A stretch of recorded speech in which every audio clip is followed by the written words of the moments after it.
Chámase Manuela Conde, ten 73 anos e padece Alzheimer. Dende a tarde pasada buscan a sen descanso no concello ourensán de Avión. A Garda Civil, o GES, Protección Civil de Bearizo do Carballiño, ademais de voluntarios e veciños. A muller desaparecida é de Piñor de Cea. Perdeuse a pista cando foi de visita á aldea de Robillón, en Avión. Buscamos o que é o pueblo de Rubillón, pueblos cercanos, Acevedo, Taboazas, Couso, Baíste, non veu Protección Civil de Bearí tamén a botarnos unha má, os voluntarios, nada, en toda a noite tuvemos un dron con cámara térmica, nada. Estes casos, canto antes a podamos localizar, mellor, claro, según pasen as noites, claro, con as baixadas das temperaturas, pois a situación vaise complicando. Boas tardes, benvidos ao Galicia Noticias deste luns, 17 de novembro, no concello Pontevedrés de Tomiño. Un mozo quedou atrapado no seu coche tras sufrir un accidente de madrugada. O vehículo en que circulaba saiu da vía e caeu por un desnivel de varios metros. Acabou emborcado, coas 4 rodas cara arriba. Dous dos ocupantes lograron sair polo seu pé e pedir axuda, pero un dos mozos tivo que ser liberado polos bombeiros. Hubo que escarcelar a unha das vítimas, realmente hubo que quitar unha porta para poder acceder a ela, pois caiu por un desnivel, quedou entre 3 e 4 metros polo monte abaixo, que foi onde caiu, e quedou emborcado coas 4 rodas hacia arriba. Estoutra escena viviuse en Vigo nestas últimas horas. Un bus quedou atrapado nunha fochanca de grandes dimensións nunha das avenidas principais da cidade. O chan abriuse de súpeto baixo o autocar e unha das rodas traseiras quedou afundida sen que o condutor puidese manobrar. Hai obras que, debido á súa dificultade e necesidade de precisión, son case un espectáculo. Unha delas estáse a levar a cabo hoxe en Oleiros. Este luns estáse a colocar a enorme cuberta do edificio multiusos de Bastiagueiro. É unha cúpula de 60.000 kilos, que precisa dun guindastre especial para a súa instalación e tamén dunha gran destreza e profesionalidade para que a operación sexa un éxito. Esta mañá había expectación entre os viandantes. Isto supoño que será un espectáculo, non sei. Realmente é un acontecemento histórico para Oleiros e para a comarca da Coruña. Obras destas non se fan todos os días. É unha obra moi singular, non? Un edificio moi ben diseñado. Estamos asistindo neste momento a unha elevación dunha cúpula de 41 metros de radio, no, de 140 e pico de entorno, ¿no?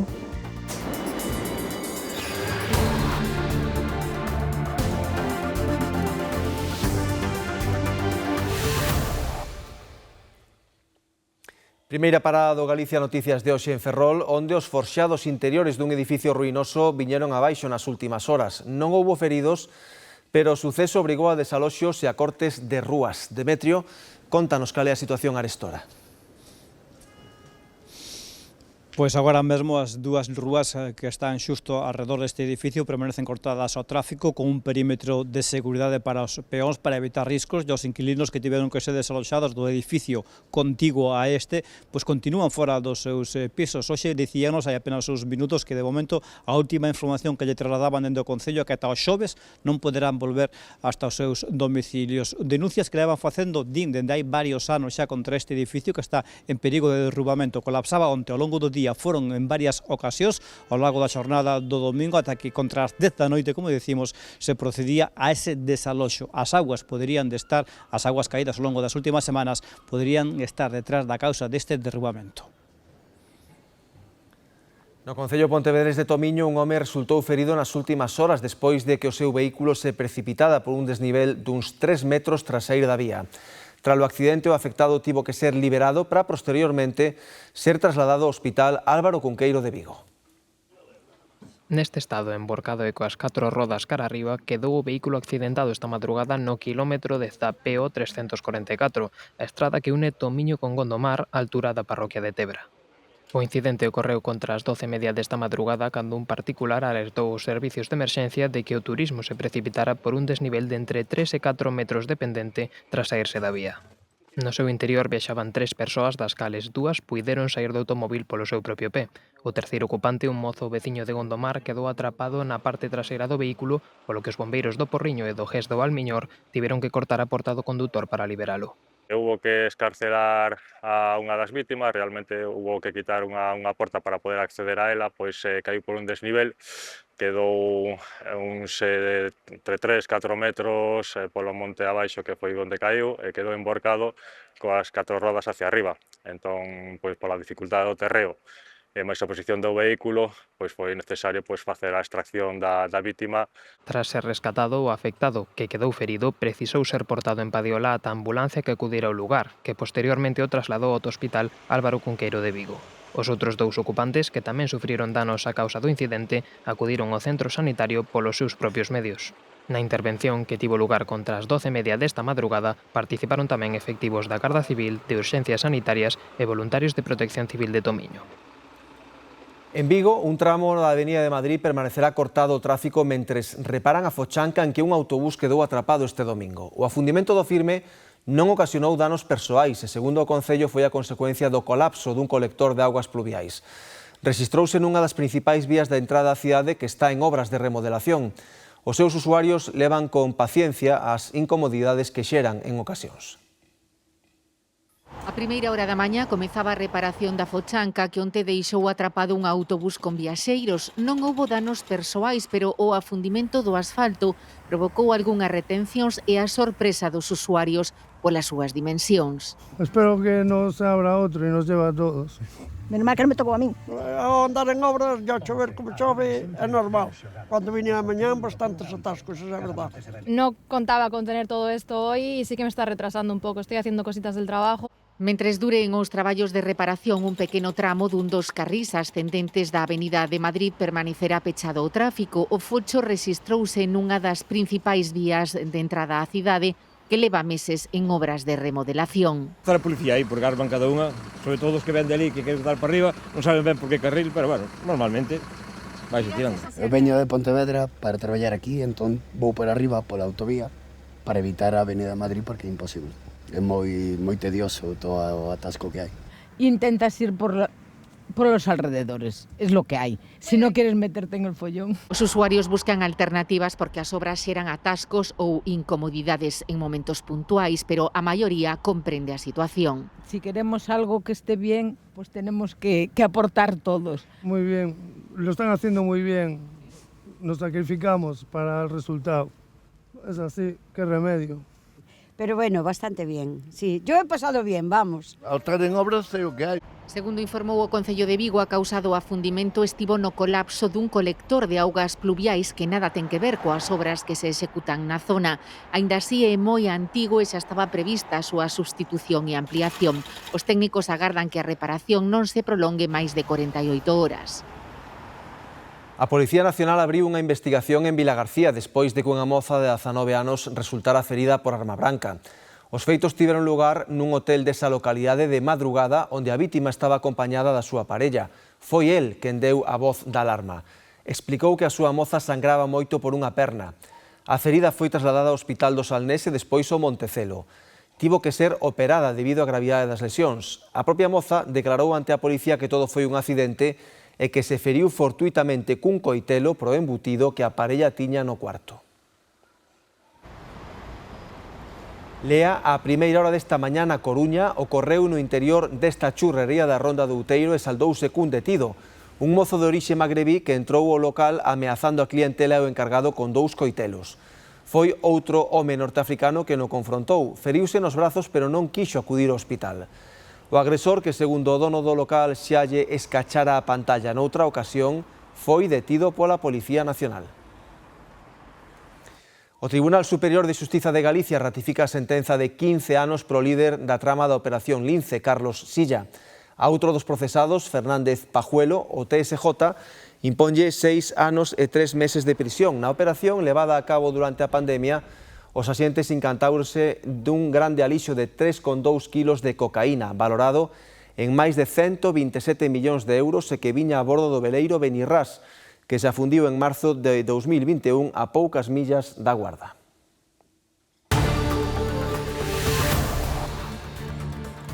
A vía onde este sábado descarrilou un tren de mercadorías no Concello das Neves mantense cortada este luns. Os traballos para retirar o convoi aínda non comezaron e manterán esa zona fora de servizo durante varios días. No accidente resultou ferido o maquinista. A causa do sinistro puido ser un desprendemento de terra. Vémolo de seguida aquí no Galicia Noticias.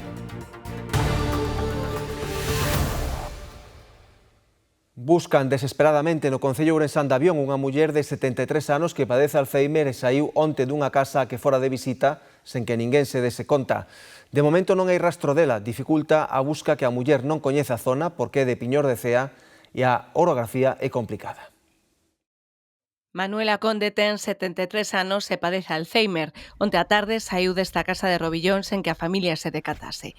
Vestía pantalón verde e chaqueta branca. Ata as 5 da mañá estiveron buscando mesmo cun dron con cámara térmica. Sen rastro. Están tabuados a Guardia Civil. Uns imos para Civil, outros imos a Baíste e Liñares. Coa primeira luz do día retomaron os rastrexos tamén nas aldeas lindeiras. Ahora mañá ampliamos o radio de búsqueda, están facendo círculos, a ver se así logramos que a señora aparezca, porque como tampouco sabemos certamente por onde buscar, porque nadie a veu, nadie veu sair da casa, entonces estamos a ver, a expectativa é de que se topa algo, se aparece unha prenda, se aparece algo que nos indique, pois por aquí. Participan na busca a Garda Civil, o GES de Avión, Protección Civil de Bearice do Carballiño, ademais de voluntarios e veciños. A muller desaparecida é de Piñor de Cea, pero veu hasta a aldea de Avión de visita. O mesmo pasoulle hai 15 días, pero apareceu ao pouco tempo na casa dunha veciña. Estaban en unha casa, unha segunda vivienda, e veñen de vez en cando, entonces, sí, a señora por aquí en principio tampouco coñecía moito, o cal dificulta máis o tema da búsqueda ou non saber se pude ir a unha antigua casa ou zonas que conocera. Dificulta tamén a busca a orografía. Temos monte, temos río, é unha zona bastante complicada para a búsqueda de unha persoa maior. Os camiños tampouco están en moi bo estado, son pueblos que non hai moita xente, tampouco temos esa opción de tirar de veciños. Apuran as horas antes de que volva a pasar outra noite a intemperie con baixadas de temperaturas. En todos estes casos, canto antes a podamos localizar, mellor, claro. Según pasen as noites, claro, con as baixadas das temperaturas, pois a situación vai se complicando. Pero, bueno, por ahora ainda hai esperanzas de que podamos localizar. Piden a calquera persoa que poida ter algunha pista se poña en contacto coa Garda Civil ou o GES de Avión. En Muxía, un home tivo que ser atendido por inhalación de fume ou intentar sufocar un incendio no Alpendre. Por sorte xa foi dado de alta, pero os danos materiais que deixou o lume prevense cuantiosos. As lapas e o fume alertaron os veciños dos Muiños en Muxía. Contra as 7 da tarde ardía un almacén no lugar. A alarma derona os propios donos e mobilizáronse Policía Local, Protección Civil e bombeiros. Ao chegar comprobaron que había varias construcións afectadas e din que lles levou cousa de 2 horas extinguir o lume. Estaba ardendo un contenedor metálico e varios almacéns que estaban anexos ao propio contenedor. Aí digamos que había moito material combustible, había moita maquinaria, había algún vehículo, motor, e depois había moita combustión incluso de propia madeira nos almacéns. Entonces digamos que nun primeiro momento nos custou baixar a temperatura do propio incendio. Parece que foi precisamente intentando salvar a maquinaria cando o dono do Alpendre de 62 anos tragou cantidade de fume. Decidiron trasladalo ao Hospital Virxe da Xunqueira, en Cee, onde recibía alta horas despois. Por sorte non hai danos persoais que lamentar e, por sorte, nesta época, o lume tampouco se estendeu polo monte. Neste mes, como levamos moita choiva, non había ese peligro directo de que se pudera propagar o incendio a masa forestal.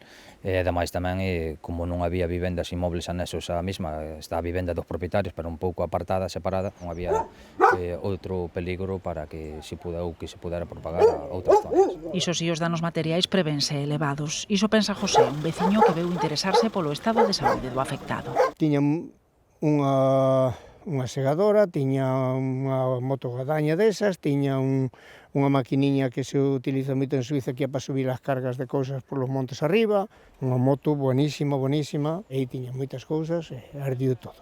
Di que os alpendres non tiñan corrente eléctrica, así que non se sabe aínda que puido orixinar o lume. Pensan se puido iniciarse nunha batería, pero aínda está aberta a investigación da Garda Civil para esclarecer o suceso. A Garda Civil investiga o roubo de máis de 1.700 válvulas de bombonas de butano dunha nave do polígono de Guitiriz. Hai 2 detidos. Son 2 veciños de Ferrol que a Garda Civil interceptou cando trasladaban o material roubado. Ian dirección a Coruña cando lles deron o alto e descubriron no interior da furgoneta uns 50 sacos cheos das válvulas das bombonas. Roubaran-as horas antes tras saltar o valado do recinto da empresa que se dedica ao pintado e reparación de bombonas.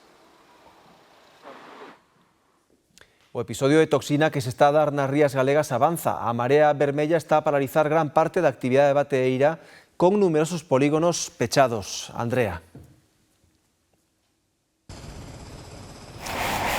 Si, a presenza desta biotoxina nas rías galegas provocou o peche da meirande parte das bateas de mexillón ao redor dun 90%. Faino ás portas do Nadal a poucas semanas, o que vai mermar o traballo de mariscadores e de bateeiros e mesmo pode influir no prezo deste bivalvo de cara ás festas. Aquí, na ría de Vigo, todas as bateas están inoperativas. Unha situación que tamén viven na ría de Pontevedra e na de Muros e Noia dende fai xa semanas. Agora, a ollada, como dicimos, está posta na ría de Arousa, onde a partir de hoxe pechan 3 polígonos de extracción de mexillón a maiores, por mor, como dicimos, dunha toxina que afecta ao mexillón, pero tamén a outros mariscos como a ameixa ou o berberecho. A semana vai empezar cun 90% dos polígonos de mexilón pechados. Non así os de ostra, os de ostra están abertos, porque a ostra tarda máis en acumular esta toxina. Estamos falando de mexilón, pero no resto dos moluscos, como digo, a ostra non está afectada, e nos bancos marisqueiros tan só hai afectadas o 20% de zonas, é dicir, que non hai en absoluto desabastecemento dos mercados e que a xente pode consumir este tipo de produtos con total tranquilidade. Continúa cortada a vía do tren entre Ourense e Guillarei a causa do descarrilamento dun convoi de mercadorías nas neves. Os técnicos estudan como acometer os traballos de retirada do tren e tamén para saber cal foi a causa do sinistro. Xoan Pereira, contanos.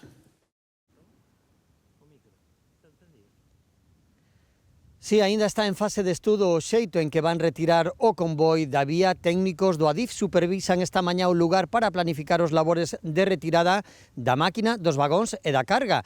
Tamén axentes da Garda Civil inspeccionan o tren, a vía e os noiros para determinar as causas do descarrilamento. Non é segura aínda a hipótese do desprendemento como orixe do sinistro, así que se estudan todas as posibles causas.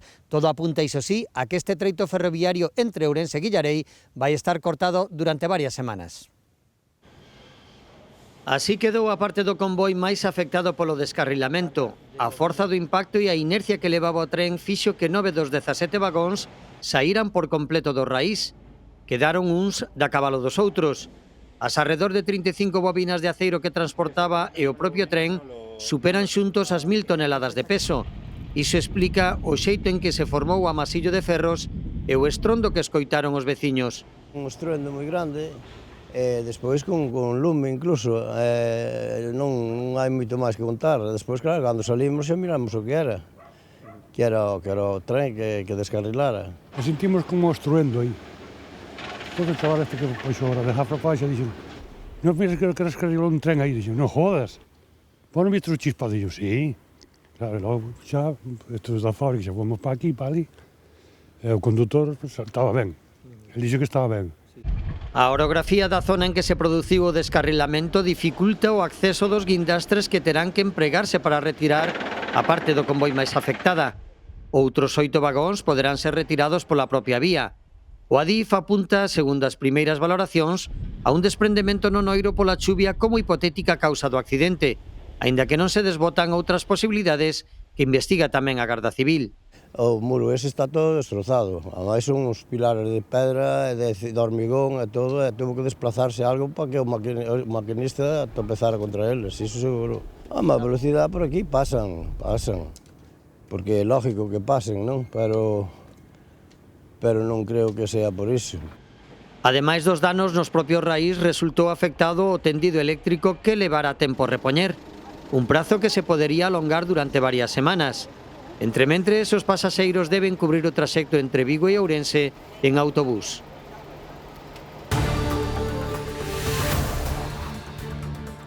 A primeiros do outono parecía que se estendía o verán, pero todo chega. A semana pasada foron as chuvias cuantiosas de verdade e os primeiros anegamentos. E agora o que chega é o frío, sobre todo conforme avanza o semana. Vémolo de seguida no Galicia Noticias. Moitas localidades do interior de Galicia as súas máximas non chegarán nin aos 10 graus.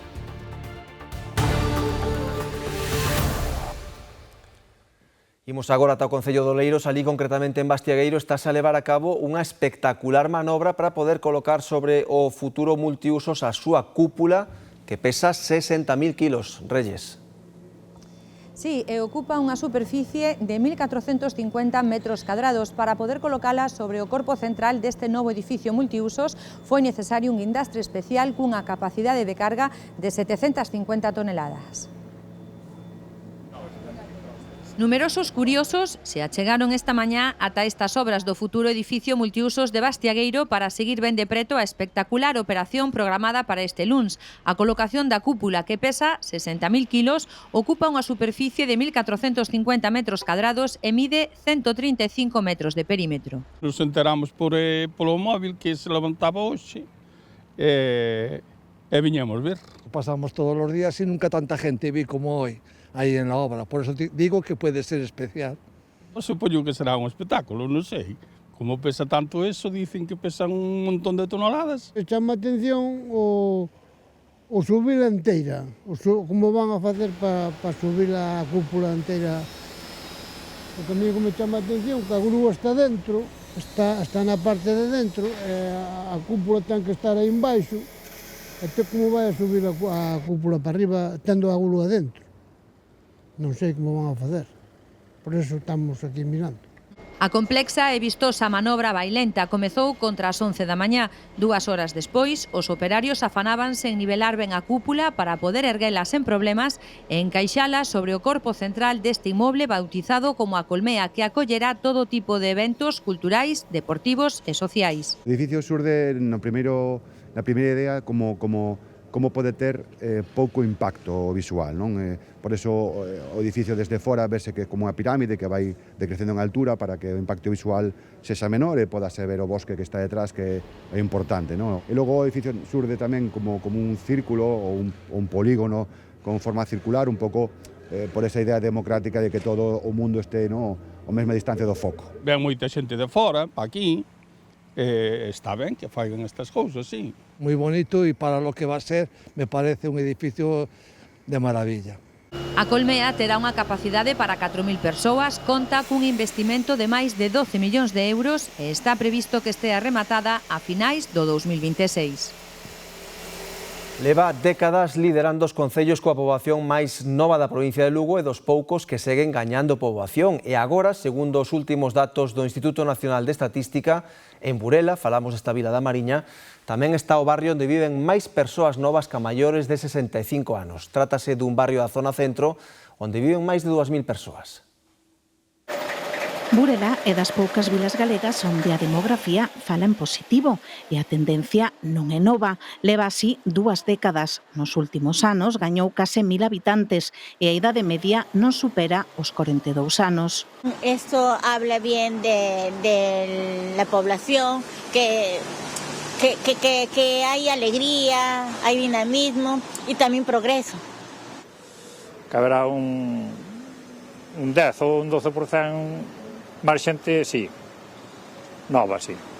Os traballos na pesca, na sanidade, os servizos e a tranquilidade da vila fan que moitas familias a escollan para instalarse. A vantagem que tem aqui a seguridade. Vital, que é un servicio moi importante, 2 guarderías, despois supers, tiendas e de todo céntrico. En Burela andas dun lado ao outro a pé. A maioría instalanse no centro da vila, onde viven máis de 2.000 persoas entre a estación de autobuses e o Peirao, e onde está un dos poucos barrios de Galicia onde viven máis nenos e adolescentes que maiores de 65 anos. Unha filla e 2 fillos, 5 netos, 2 netos e 3 netas, e máis familia é familia. Há outros pueblos que há maiores, aqui há máis jovens. Moita juventud, muchísima, sí que hai mamás moi novas, Eso sí que se nota. Y muchos niños, porque yo tengo una, y te digo que son muchísimos, y muchas futuras mamás van a tener este año.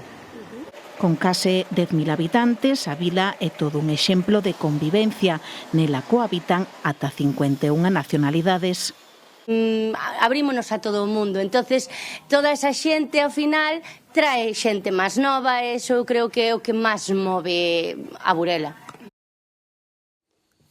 Unha panadería de Sarria acaba de levar o premio do comercio galego pola súa traxectoria. Non é fácil, pero sí, o establecemento cumprirá no 2026 150 anos de vida e por el pasaron xa 5 xeracións. Hai que remontarse ao 1876, século XIX, 150 anos de historia e de pan. Unha traxectoria que non por casualidade acaba de ser galardoada co Premio do Comercio Galego da Xunta de Galicia. Un recoñecemento a todas as xeracións que pasaron pola panadería, que elas sí que representaban realmente o que somos, que é o traballo silencioso e amor por este oficio. En estos tempos que, por desgraza, tantas panaderías pechan porque falta relevo xeracional, tamén polos costes de produción. É como a culminación dun traballo que levamos décadas facendo e que ao final vemos que eso ten a súa recompensa. Unha recompensa materializada en bolos de pan, roscas, empanadas, nunha vida de entrega e oficio para darlles aos clientes o sabor dai un século forneado cunha constante renovación. Procuramos que non sea unha panadería ao uso, que dar actividades que tamén a nós tamén nos reconfortan, facer escaparates, facer talleres. Nós procuramos ter un negocio que sempre estamos innovando, sempre estamos buscando cousas novas e sempre estamos buscando alicientes de cara ao consumidor. Siempre que vengo de Madrid siempre me llevo de aquí las empanadas, el pan, casi siempre. En primeiro lugar, a antigüedade, iso é o que ten, e despois que ten bons produtos tamén. Toda a vida, yo llevo toda a vida, aquí ya vinían mis padres y todos, hasta mis hermanos que vienen de Ponferrada, y si vienen aquí a Pallares. Pallares é en Sarria toda unha institución, unha familia que medra, 12 traballadores, 5 xeracións e que polo momento ten a continuidade garantida. Polo menos outros 150 anos. Pois iso, a por outros 150. Toca prepararse para o cambio de tempo. Xa se nota hoxe, pero conforme avance a semana o frío pegará con máis forza. O xoves prevese que sexa o día máis frío coas primeiras nevaradas do outono nas zonas de montaña, sobre todo en Lugo. Toca abrigarse, bufanda, luvas e un bo abrigo. Marchou a chuvia e chegou o frío. Frío. Las chaquetas, calentadores, al niños también, medias térmicas. Bueno, eu de momento, como ben ves, da boina, de guantes, etcétera, pero bueno, aquí hai cousiña quente, xa camiseta interior, etcétera. Di o refrán que por San Andrés neve nos pés, pero este ano o frío adiantase ao Santoral e contra a noitiña do mércores prevense as primeiras nevaradas nas zonas máis altas. As zonas altas do leste da provincia de Lugo, aí é onde se agarda que haxa esas precipitacións en forma de neve. Tamén no Xistral, moitas localidades do interior de Galicia, as súas máximas non chegarán nin aos 10 graus. E as temperaturas van a ir baixando xa mañá martes, pero sobre todo na xornada do mércores e especialmente na do xoves. Temperaturas moi baixas noite do xoves ao venres e do venres ao sábado. Sen tempo non foi porque seguindo co refraneiro dende Santos ao Nadal é inverno natural. As temperaturas vanse poñer casi a cero, pero bueno, no mes que estamos é normal. Ven de camiño, non sei, iso parece, se o mércores ou xoves, pero bueno, de momento ainda se está ben. Acender a cociña para combatir o frío, mala calefacción. Estamos tempo de que faga frío. O cambio non será dunha hora para a outra.